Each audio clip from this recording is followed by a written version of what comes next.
Di dalam Sahihul Bukhari, mereka rame-rame datang ke Nabi Allah Adam. Apa jawaban Nabi Allah Adam?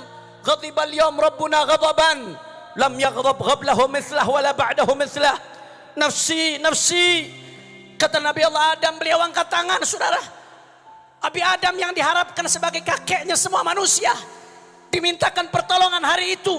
Apa kata Nabi Allah Adam? Hari ini Allah marah dengan kemurkaan yang gak pernah terjadi sebelumnya. Sesudahnya, nafsi, nafsi. Kata Nabi Adam sendiri, idhabu ila Nuh. Akhirnya rame-rame pergi ke Nabi Allah Nuh, jawabannya sama, saudara. Pergi ke Nabi Allah Ibrahim, jawabannya sama. Pergi ke Nabi Allah Musa, jawabannya sama, nafsi, nafsi. Pergi ke Nabi Allah Isa, lagi-lagi jawabannya sama, nafsi, nafsi. Nabi Allah Isa katakan, idhabu ila Muhammad.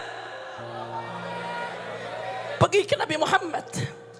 Begitu sampai di hadapan Rasulullah, saudara, ternyata hanya Rasulullah yang mengatakan yang berbeda, saudara. Ana laha, kata Rasulullah. Aku yang akan kasih syafaat, kata Nabi Muhammad. Akhirnya Rasulullah sujud minta sama Allah di bawah arsy-Nya Allah. Begitu Rasulullah sujud, Allah berfirman kepada Nabi Muhammad, ya Muhammad, irfa' ra'sak wasal tu'ta washfa' tushaffa. Angkat kepalamu wahai Muhammad. Rasulullah sedang tersujud. Irfa' ra'sak, angkat kepalamu, wasal tu'ta, minta apa yang kau minta akan diberikan. Washfa' tushaffa, minta berikan syafaat karena engkau dapat kuasa untuk beri syafaat.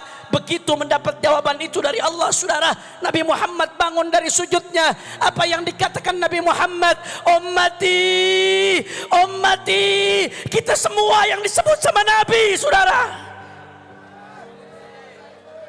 Maka di hari itu, saudara, yang selamat yang paling dekat sama Rasulullah.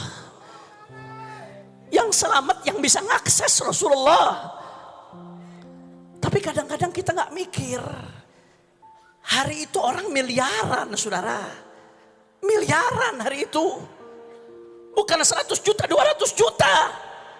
Miliaran manusia. Dari zaman Nabi Adam sampai akhir zaman. Saya kasih gampang logika yang sederhana. Kemarin waktu Sayyidil Habib Umar bin Muhammad bin Salim bin Hafid datang, mudah-mudahan beliau dijaga oleh Allah Subhanahu wa taala.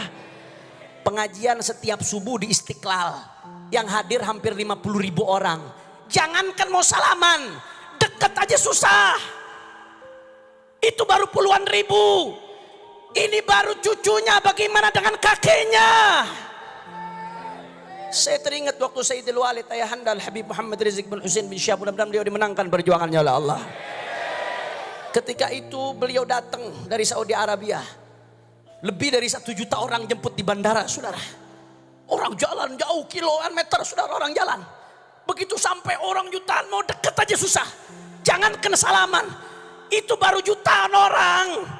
Ini baru cucunya. Bagaimana besok dengan kakeknya, saudara? Kita nggak pernah mikir hari itu posisi kita di mana. Ada barisan para rasul yang udah pasti di depan. Belum lagi barisannya para aulia. Belum lagi barisannya para solehin. Belum lagi barisannya para sahabat. Itu sudah jutaan orang. Lantas bagaimana dengan kita yang penuh dosa, yang penuh dengan maksiat? Bagaimana kita bisa dekat ke Rasulullah? Sedangkan kalau nggak sampai dekat Nabi celaka kita, saudara. Maka jawabannya ada di majelis-majelis maulid Nabi. Rasulullah yang ngasih jawaban. Aulan nasi bi yaumil qiyamah aktsaruhum salatan alayyah. Kata Rasulullah, nanti yang paling berhak denganku di hari kiamat siapa? Yang paling banyak solawat kepada baginda Nabi Muhammad. Saudara, jangan pernah Anda berpikir solawat Anda bertepuk sebelah tangan pada hari ini, saudara. Rasulullah sendiri yang mengatakan dalam hadisnya yang diriwayatkan Sayyidina Hasan ibn Ali bin Abi Talib, "Ainama kuntum fasallu alayya fa inna salatakum tablughuni." Dimanapun kalian, solawatlah kepadaku karena solawat kalian sampai kepadaku, kata Nabi Muhammad. Bahkan saudara, Al-Imam As-Sakhawi dalam kitabnya Al-Qaulul Badi' fi Salati 'ala Al-Habib Asy-Syafi', beliau meriwayatkan satu hadis. Hadis ini harus jadi renungan kita untuk salawat, saudara. Apa isi hadisnya? Di hadis tersebut disebutkan bahwasanya Allah menciptakan satu malaikat, saudara. Malaikat ini tugasnya khusus untuk mendengarkan siapa dari umat Nabi yang sholawat, saudara. Setiap ada umat Nabi yang sholawat, dilaporkan ke Rasulullah, ya Rasulullah, fulan ibn fulan yusallim alaik. Dilaporkan, ya Rasulullah, redaksinya seperti ini, fulan ibn fulan, fulan ibn fulan salawat kepadamu ya Rasulullah. Nama anda, nama ayah anda, setiap salawat disebutkan depan Nabi Muhammad. Itu kalau satu di absen depan Rasulullah. Bagaimana kalau 5 kali? Bagaimana kalau 10 kali? Bagaimana kalau 100 kali? Bagaimana kalau 1000 kali, saudara? Apa nggak dikenal sama Rasulullah? Saya teringat satu hadis dalam Sahih Muslim.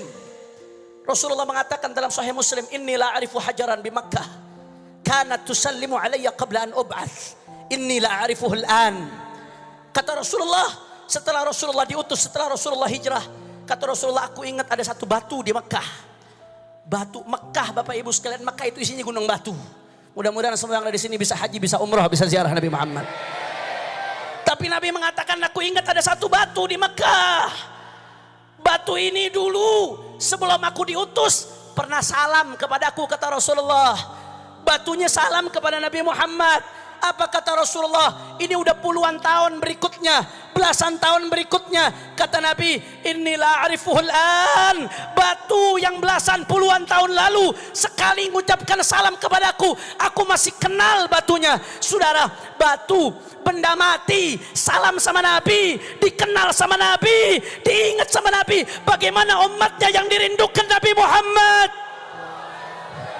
Ya Rab, ya Rab, ya Rab. Yang kita harapkan, sholawat yang kita baca di majelis-majelis maulid, besok ketika di hari kiamat miliaran orang berebut deketin Rasulullah, sholawat yang kita baca menjadi tanda yang mengenalkan Rasulullah kepada kita, saudara. Mudah-mudahan jadi tangga kita dikenal sama Rasulullah, dikenal sama Rasulullah, jadi sinyal yang nyambungkan kita dengan Rasulullah. Amin ya Allah, amin ya Allah, ya Rabbal